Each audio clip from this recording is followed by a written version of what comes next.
নবী করিম সাল্লাল্লাহু আলাইহি ওয়াসাল্লামের জন্মের সময় মা আমিনার ঘরটি আলোয় আলোকিত হয়ে গেল এবং আকাশের সব তারকা নিচের দিকে ঝুঁকে পড়ল। বিশ্বনবীর জন্মক্ষণে এদিকে পৃথিবীর আকাশে নবুয়তের সূর্যোদয়, অপরদিকে পারস্য সম্রাট রাজপ্রাসাদে ভূমিকম্পের সৃষ্টি হয়। এই ভূমিকম্পে রাজপ্রাসাদের 14টি গম্বুজ ভেঙে গড়িয়ে যায়।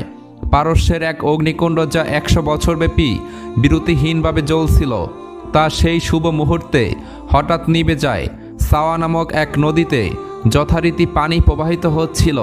বিশ্বনবী সাল্লাল্লাহু আলাইহি ওয়াসাল্লামের আগমনের মুহূর্তে হঠাৎ তার অর্ধেক জলরাশি শুকিয়ে যায়। এটা ছিল অগ্নি পূজাসহ সব ভ্রান্তির অবসানের ইঙ্গিত। বিশ্বনবী সাল্লাল্লাহু আলাইহি ওয়াসাল্লামের জন্মের কিছুদিন আগে আব্রাহাম হস্তি বাহিনীর বিন্যাস ঘটে। আসহাবে ফিল অর্থাৎ আব্রাহার হস্তি বাহিনী খানায় কাবার উপরে আক্রমণ করেছিল এবং আল্লাহ তাআলা তাদেরকে আবাবিল নামক কিছু ক্ষুদ্র পাখি দ্বারা ধ্বংস করে দেন। এই ঘটনাগুলো বিশ্বনবী সাল্লাল্লাহু আলাইহি ওয়াসাল্লামের জন্মের বড় বরকতের পটভূমি ছিল।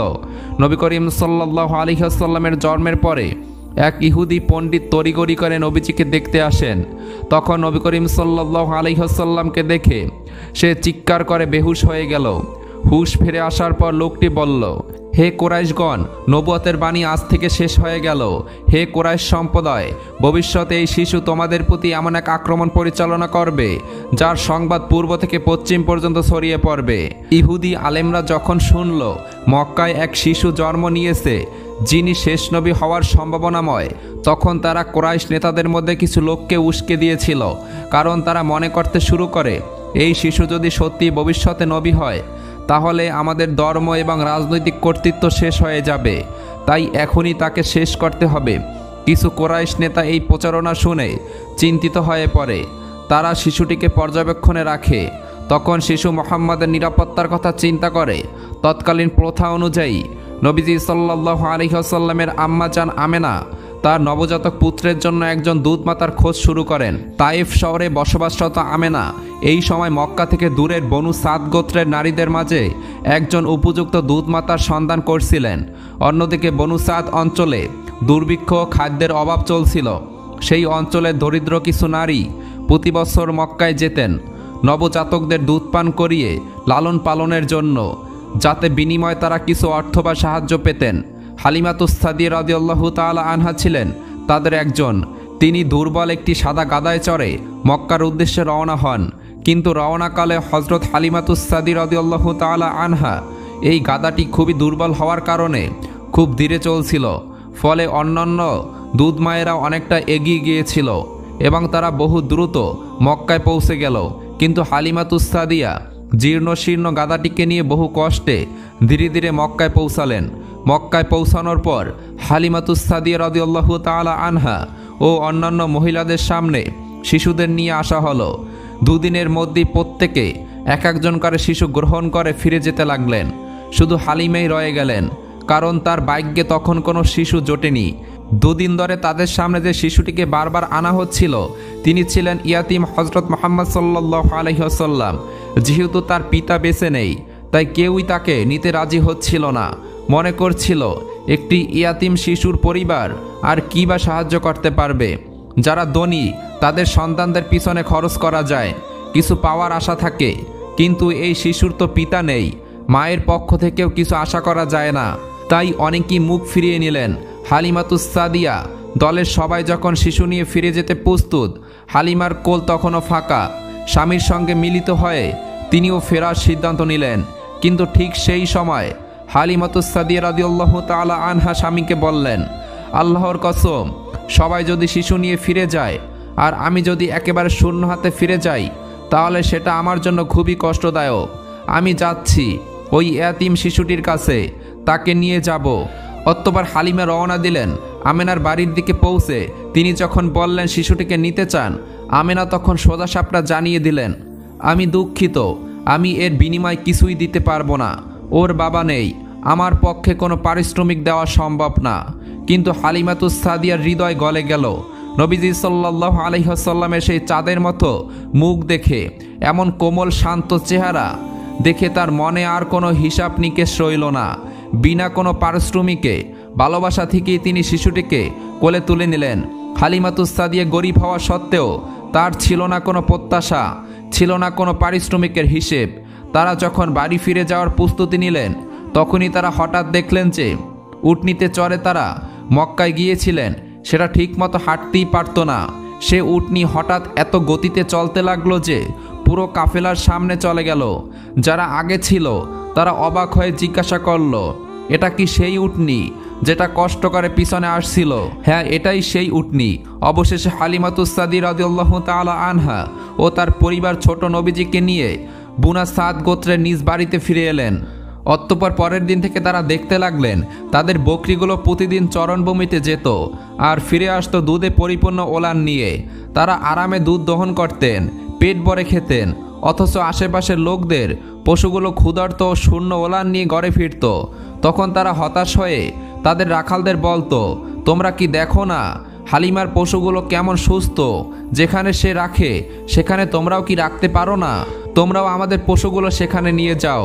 কিন্তু রাখালরা সেই একই জায়গায় পশু নিয়ে গেলেও তাদের ভাগ্যে কিছুই জুটত না, কারণ এটা শুধু চরণভূমির ব্যাপার ছিল না, এটা ছিল আল্লাহর বরকতের ফল। এভাবে দয়ার নবীর শিশুকাল অতিবাহিত হয়ে যখন 2 বছরে অতিবাহিত হলো, তখন তিনি দুধ পান করা ছেড়ে দেন। হযরত মুহাম্মদ সাল্লাল্লাহু আলাইহি ওয়াসাল্লাম দুধ পান ছেড়ে দেন, এটা কোরআনের বিধান। কিন্তু আমাদের প্রিয় নবী সাল্লাল্লাহু আলাইহি ওয়াসাল্লাম কোরআন নাজিলের বহু পূর্বেই কোরআনের বিধান বাস্তবায়ন করেছেন। তিনি কোরআনের বিধানের মুখাপেক্ষী নন, তিনি মুখাপেক্ষী শুধুমাত্র আল্লাহ তাআলার। শিশুনবী মুহাম্মদ সাল্লাল্লাহু আলাইহি ওয়াসাল্লামকে মা হালিমাতুস সাদিয়া রাদিয়াল্লাহু তাআলা আনহা যখন দ্বিতীয়বারের মতো মা আমেনা রাদিয়াল্লাহু তাআলা আনহার ঘর থেকে নিয়ে আসেন, এরপরে হযরত মুহাম্মদ সাল্লাল্লাহু আলাইহি ওয়াসাল্লাম বাহিরে বের হতেন, অন্যদের খেলাধুলা দেখতেন, কিন্তু নিজেকে পৃথক রাখতেন। বিশ্বনবী সাল্লাল্লাহু আলাইহি ওয়াসাল্লাম একদা দুধ মা হালিমাতুস সাদিয়াকে বললেন, আমার দুধ ভাই আব্দুল্লাহকে দেখছি না কেন, সে কোথায় গেল? হালিমাতুস সাদিয়া তখন বললেন, সে তো বকরি চড়াতে গেছে। তখন নবী করিম সাল্লাল্লাহু আলাইহি ওয়াসাল্লাম বললেন, এরপর থেকে আমাকেও পাঠাবেন। এভাবে এরপর থেকে তারা 2 ভাই বকরি চড়াতে যেতেন। একদিনের ঘটনা, হযরত মুহাম্মদ সাল্লাল্লাহু আলাইহি ওয়াসাল্লাম তার দুধ ভাই আব্দুল্লাহর সাথে বকরি চড়ানোর জন্য গেছেন। আব্দুল্লাহ হাঁপাতে হাঁপাতে দৌড়ে ঘরে এসে বললেন, আমার কুরাইশি ভাই মোহাম্মদকে 2 জন সাদা কাপড় ব্যক্তি এসে শুয়ে দিয়েছে এবং তার পেট চিরে দিয়েছে। আমি তাকে এই অবস্থায় ছেড়ে এখানে দৌড়ে এসেছি। তারপর হালিমাতুস সাদিয়া রাদিয়াল্লাহু তাআলা আনহা ও তার স্বামী দুজনে মিলে দৌড়ে এসে হযরত মুহাম্মদ সাল্লাল্লাহু আলাইহি ওয়াসাল্লামকে জঙ্গলে দেখলেন। তিনি বসে আছেন, কিন্তু ভয়ে তার মুখ ফ্যাকাশি হয়ে গেছে। তখন তাকে এর কারণ জিজ্ঞাসা করার পর তিনি বললেন, 2 জন সাদা কাপড় পরিহিত ব্যক্তি আমাকে শুইয়ে দিয়েছে এবং আমার পেট চেরে কি যেন বের করেছে, আমি ঠিক বুঝতে পারিনি। এরপর হযরত হালিমাতুস সাদিয়া রাদিয়াল্লাহু তাআলা আনহা ও তার স্বামী হযরত মুহাম্মদ সাল্লাল্লাহু আলাইহি ওয়াসাল্লামকে ঘরে নিয়ে আসেন। তারা একজন গণকের খোঁজ করেন, গণক আসলো। তারপর শিশুনবী মুহাম্মদ সাল্লাল্লাহু আলাইহি ওয়াসাল্লামকে ভালোভাবে পর্যবেক্ষণ করে কিছুক্ষণের জন্য নীরব হয়ে গেল। সে কোনো কথাই বলছে না। সে থমকে উঠল এবং মুহাম্মদ সাল্লাল্লাহু আলাইহি ওয়াসাল্লামকে তার বুকের সাথে মিলিয়ে চিৎকার করে বলতে লাগলো, হে আরববাসীরা, আসো, যে মহাবিপদ অচিরেই তোমাদের নিকট আসবে তাকে শেষ করো। তার আকৃতি এরূপ হবে, তোমরা দ্রুত এই শিশুকে হত্যা করো এবং আমাকেও এর সাথে শেষ করে দাও। যদি তোমরা তাকে ছেড়ে দাও তাহলে মনে রেখো সে তোমাদের ধর্ম লুপ্ত করে দিয়ে এমন একটা ধর্মের দিকে নিয়ে যাবে যা তোমাদের আগে এ পর্যন্ত কেউ শোনেনি। হালিমাতুস সাদিয়া রাদিয়াল্লাহু তাআলা আনহা এই কথা শুনে বিরক্ত হয়ে গেলেন। তিনি তখন ওই গণক পাপিষ্টার হাত থেকে ছাড়িয়ে পুত্র নবী করিম সাল্লাল্লাহু আলাইহি ওয়াসাল্লামকে তার কাছে নিলেন এবং বললেন, তুমি পাগল হয়ে গেছো, তোমার মস্তিষ্কের চিকিৎসা করাতে হবে। হালিমাতুস সাদিয়া রাদিয়াল্লাহু তাআলা আনহা তখন তার শিশুপুত্র মুহাম্মদ সাল্লাল্লাহু আলাইহি ওয়াসাল্লামকে নিয়ে ঘরে ফিরলেন। যখন শিশুনবী মুহাম্মদ সাল্লাল্লাহু আলাইহি ওয়াসাল্লামের বয়স 3 বছর হলো, তখন হালিমাতুস সাদিয়ার ছোট মেয়ে শায়লা বলতে লাগলো, মা, আমরা যেখানেই যাই আমাদের ভাই মোহাম্মদকে ছাড়া ভালো লাগে না। মা, তুমি একটি কাজ করবে, যখন আমি ছাগল চড়াতে যাব তখন আমার ভাই মোহাম্মদকে আমার সঙ্গে নিয়ে যেতে চাই, তুমি কি অনুমতি দিবে? তখন হালিমাতুস সাদিয়া রাদিয়াল্লাহু তাআলা আনহু বললেন, সেটা কখনোই সম্ভব না, আমার ছোট বাচ্চাটিকে দেব না, সে নাজুক হয়ে আছে। যদি সে রোদে পড়ে যায় অথবা কোনো ধরনের জীবজন্তু তাকে কোনো অসুবিধা করে, কি মিষ্টি বাচ্চা, আমি তাকে কি করে কষ্ট দেই? আর জঙ্গলে কত ধরনের বিপদ থাকে, সেটা তো তোমরা জানোই। মায়ের মুখে এমন কথা শুনে কন্যা বলল, মা তুমি রোদের ভয় দেখাচ্ছ? আমি আমার বাইকে নিয়ে যখন বের হই তখন খেয়াল করি আকাশের মেঘ এসে আমাদেরকে ছায়া দেয়। আর জীবজন্তুর কথা বলছো, তাহলে শুনে রাখো, জঙ্গলের সমস্ত জীবজন্তুরা ভাই মোহাম্মদের গালে এসে চুমু দেয়, আর সেই জীবজন্তুরাও তাকে সেজদা করে। শুধুমাত্র এটাই নয়, যখন আমি ভাই মোহাম্মদের সাথে নিয়ে যাই তখন আমার সব কাজগুলো সহজ হয়ে যায়। তখন আমার ছাগলগুলো অন্য কোথাও পালিয়ে যায় না। যখন হালিমাতুস সাদিয়া রাদিয়াল্লাহু তাআলা আনহু তার কন্যার মুখ থেকে এমন কথা শুনলেন, তখন তাকে অনুমতি দিলেন তার সাথে তাকে নিয়ে যাওয়ার জন্য। অতঃপর মোহাম্মদকে তাদের সাথে ছাগল চড়াতে নিয়ে যায়। যখন রৌদ্র প্রখর হলো তখন সে বোনটি খেয়াল করলো আসমানের মেঘ হেসে তাদের ছায়া দিচ্ছে। এভাবেই দুই ভাই বোন মিলে বেশ কয়েকদিন ছাগল চড়াতে গেল। তারপর একদিন হালিমাতুস সাদিয়া পুত্র মোহাম্মদকে যেতে নিষেধ করলেন। বললেন, বাবা তুমি আজকের পর থেকে ছাগল চড়াতে যাবে না, তোমাকে আমি কষ্ট দিতে পারবো না। তুমি বিশেষ একটি আমানত, তোমাকে নিয়ে সবসময় আমার একটি ভয় কাজ করে, কখন কি বিপদ হয়ে যায়। এভাবে 3 দিন পর্যন্ত শিশুনবী মুহাম্মদ সাল্লাল্লাহু আলাইহি ওয়াসাল্লামকে ছাগল চড়ানো থেকে বিরত রাখলেন। অতঃপর হালিমাতুস সাদিয়ার মেয়ে শায়লা এসে তখন কাঁদতে কাঁদতে বলতে লাগলো, মা আমি আজকে ছাগল চড়াচ্ছিলাম, আমি হঠাৎ করে দেখি আমার ছাগলটিকে একটি শিয়াল ধরে নিয়ে গেছে। এমন কথা শুনে সঙ্গে সঙ্গে মায়ের চোখেও পানি চলে আসলো। পাশে দাঁড়িয়ে থাকা শিশু মুহাম্মদ সাল্লাল্লাহু আলাইহি ওয়াসাল্লাম যখন দেখলেন মায়ের চোখে অস্ত্র, তখন তার চোখ থেকেও অস্ত্র ঝরতে শুরু করলো। কেননা তার হৃদয় খুব নরম ছিল। মায়ের চোখের জল তিনি কোনোভাবেই মেনে নিতে পারছেন না। তখন মুহাম্মদ সাল্লাল্লাহু আলাইহি ওয়াসাল্লাম বললেন, আম্মা জান আপনি কাঁদছেন কেন? আমি কি জানতে পারি? তখন মা বললেন, পুত্র মুহাম্মদ আমাদের একটি ছাগলকে জঙ্গলের শিয়াল ধরে নিয়ে গেছে। জানি না আমার ছাগলটির বর্তমান কি অবস্থা, নিশ্চয়ই এই ছাগলটাকে আমরা আর ফিরে পাবো না। একথা শুনে শিশুনবী মুহাম্মদ সাল্লাল্লাহু আলাইহি ওয়াসাল্লাম বললেন, আম্মা জান আপনি কোনো চিন্তা করবেন না, ছাগলটিকে আমি এখনই নিয়ে আসছি। মা তখন বললেন, পুত্র তুমি এখন ওখানে যাবে না, সন্ধ্যা হয়ে এসেছে, ওখানে অনেক বালা মুসিবত থাকতে পারে। কিন্তু কোনো কথা না শুনে মুহাম্মদ সাল্লাল্লাহু আলাইহি ওয়াসাল্লাম ঘর থেকে বের হয়ে গেলেন। বের হয়ে সেই জঙ্গলের পাশে চলে গেলেন। জঙ্গলে যে জীবজন্তুদেরকে ডেকে বললেন, বনের হে সকল জীবজন্তুরা তোমরা এদিকে চলে আসো। অবাক কাণ্ড, মুহাম্মদ সাল্লাল্লাহু আলাইহি ওয়াসাল্লামের ডাকে বনের সকল জীবজন্তু চলে আসলো, এসে তাকে সেজদা করলো এবং সালাম করলো। তখন তিনি বলতে লাগলেন, তোমরা কি জানো না আমার মায়ের ছাগলটি খুবই প্রিয়? আমার মায়ের এই ছাগলটিকে কে ধরে নিয়ে এসেছো? আমাকে বলো। তখন সেই জীবজন্তুরা একে অপরের দিকে তাকালো। এরপর যে শিয়ালটি সেই ছাগলটিকে ধরে নিয়ে এসেছিল, সেই শিয়ালটি নবী করিম সাল্লাল্লাহু আলাইহি ওয়াসাল্লামের চরণ মোবারকে ছাগলটিকে নিয়ে এসে শপথ করলো এবং বলতে লাগলো, হে মুহাম্মদ সাল্লাল্লাহু আলাইহি ওয়াসাল্লাম আমরা 3 দিন যাবত অপেক্ষা করলাম, আপনি 3 দিন যাবত ছাগল চড়াতে আসেননি। আমরা প্রতিদিন আপনার চেহারা মোবারক দর্শন করি, যদি আমরা আপনাকে দেখতে না পাই আমাদেরও ভালো লাগে না। তাই 3 দিন যাবত যখন আপনাকে দেখলাম না, তখন আমরা চিন্তা করলাম আপনার মায়ের সেই ছাগলটিকে নিয়ে যাব, আর ছাগলের খোঁজে নিশ্চয়ই আপনি আসবেন। আমরা আপনাকে শুধুমাত্র দেখার জন্য এই কাজটা করেছি। হে আল্লাহর রাসূল আপনার উপর আমাদের জীবন কোরবান হয়ে যাক। এখানে এক ছাগল নিয়ে যাওয়া আমাদের মূল উদ্দেশ্য ছিল না, আমাদের উদ্দেশ্য ছিল আপনার প্রিয় চেহারা মোবারক দর্শন করা। সুবহানাল্লাহ। এরপর দুধমাতা হালিমাতুস সাদিয়া শিশুনবী মুহাম্মদ সাল্লাল্লাহু আলাইহি ওয়াসাল্লামকে তার আসল মায়ের কাছে ফিরিয়ে দিলেন। তখন তিনি বয়সে প্রায় 4 থেকে 5 বছর। এরপর কিছু সময় কেটে যায় এবং তখন থেকেই কুরাইশদের মধ্যে এক ধরনের অস্বাভাবিক আলোচনা শুরু হয়। কেননা শিশু মুহাম্মদ সাল্লাল্লাহু আলাইহি ওয়াসাল্লামের এমন কিছু গুণ প্রকাশ পাচ্ছিল যা একেবারেই অস্বাভাবিক ছিল। তার কথাবার্তা, আচার আচরণ প্রাপ্তবয়স্কদের মতোই ছিল। মিথ্যা বলতেন না, চুপ থেকে গভীর পর্যবেক্ষণ করতেন, সর্বদা শান্ত এবং একাকিত্ব প্রিয়তা ছিলেন। খেলাধুলার বদলে তিনি চুপচাপ থাকতেন। তিনি যখন হাঁটতেন আকাশের মেঘ তার মাথার উপর এসে দয়ার নবীকে ছায়া দিতেন। তার মুখমণ্ডলে সবসময় এক ধরনের নূরের মতো উজ্জ্বল রেখা জমকাচ্ছিল। এদিকে এক কুরাইশ নেতা ও জ্যোতিষীরা ভবিষ্যৎবাণী করে বলছিল, আখেরি নবী এই কুরাইশ বংশেই জন্মাবে। যিনি আমাদের দেবতাদের বাতিল করে দেবেন এবং নতুন ধর্মের প্রচলন করবেন। তখন কয়েকজন নেতা সিদ্ধান্ত নেয় শিশু অবস্থাতেই তাকে সরিয়ে দিতে হবে। এদিকে ইহুদি কাফেরেরা নবীজির জন্ম থেকে ঘটে যাওয়া এইসব অলৌকিক ঘটনা ও বিভিন্ন ধর্ম পণ্ডিতদের এসব কথা শোনার পর নবীজিকে হত্যা করার জন্য ষড়যন্ত্রে লিপ্ত হয়ে যায়। কেননা তারা চেয়েছিল যে শেষ নবী তাদের বংশের মধ্যে জন্ম হোক, কিন্তু তা হয়নি। তাদের মধ্যেও একজন ইহুদি তাদের ধর্মগুরুর কাছে গিয়ে সমস্ত ঘটনা খুলে বললেন। তখন তাদের ধর্মগুরু বললেন, আমি চিনিছি তাকে, সে সেই নবী যার বর্ণনা আমাদের কিতাবে আছে। তার দুটি চিহ্ন রয়েছে, একটি কাঁধে নবুয়তের মোহর, অন্যটি তার দৃষ্টিতে রহমত। তখন সে প্রশ্ন করল, তাহলে আপনি কি ঈমান আনবেন? তখন তিনি চুপ করলেন, মাথা নিচু করলেন, তারপর শুধু বললেন, আমরা চেয়েছিলাম আমাদের বংশে আসুক, তাই আমরা সত্যকে অস্বীকার করব, তার উপর ঈমান আনব না। অন্যদিকে প্রতি বছর চাচা আবু তালেব ব্যবসার উদ্দেশ্যে সিরিয়ায় সফর করতেন। সেদিনও চাচা আবু তালেব সিরিয়া সফরের উদ্দেশ্যে প্রস্তুত হচ্ছিলেন।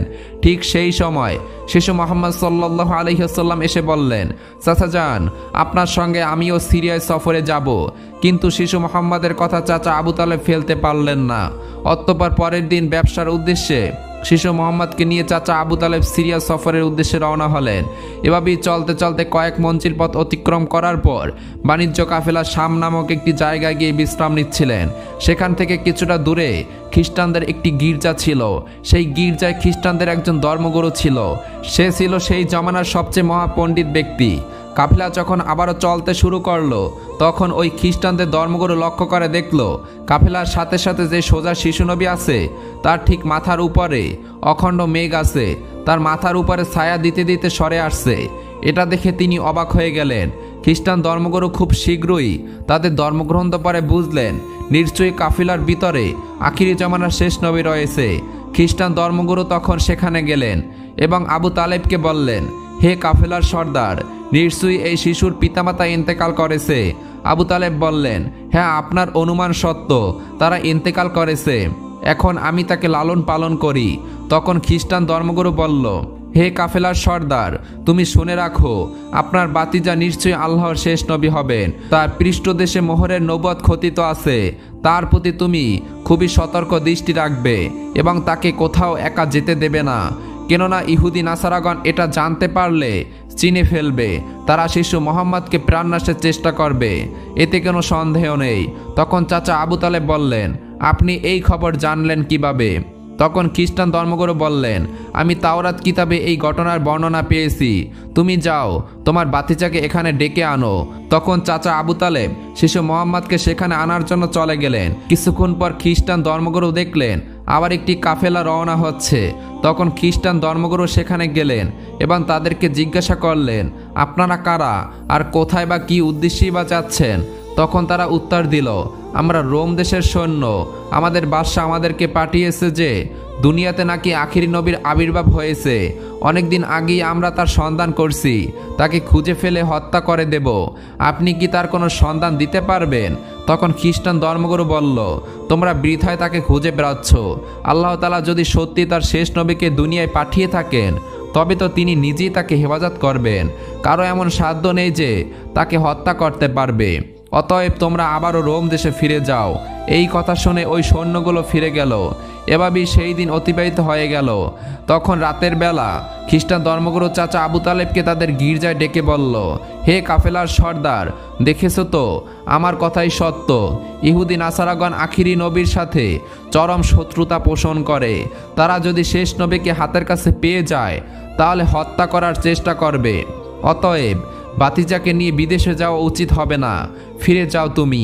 অতএব পরের দিন চাচা আবু তালেব আর বিদেশে সফর করলেন না, আবারও দেশের পথে ফিরে আসতে লাগলেন। কিছুক্ষণ যাবার পর পথের মধ্যে একটি ঘোড়া দেখতে পেলেন, কিন্তু সেখানে কোনো মানুষ ছিল না।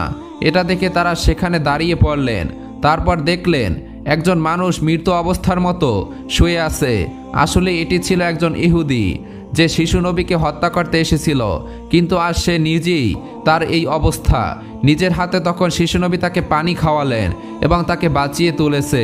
এভাবেই তাকে বাঁচিয়ে নিজেদের সাথে নিয়ে আবারও পথ চলতে শুরু করলেন। আমাদের দয়ার নবী, রহমতের নবী কতই না কষ্ট পেয়েছেন। তিনি এত কষ্ট সয়েও কাউকে অভিশাপ দেননি, শুধু দোয়া করেছিলেন, হে আমার রব, আমার উম্মতকে মাফ করে দাও, তারা জানে না আমি কে। এই সেই নবী যার ভালোবাসা ছাড়া জান্নাতের দরজা খুলবে না। এই যুগের মুসলমানরা আমরা তার জন্য কতটুকু কাঁদি। মহান আল্লাহ রব্বুল আলামিন যেন আমাদের সবাইকে তার উসিলা করে মাফ করে দেন। আমিন সুম্মা আমিন।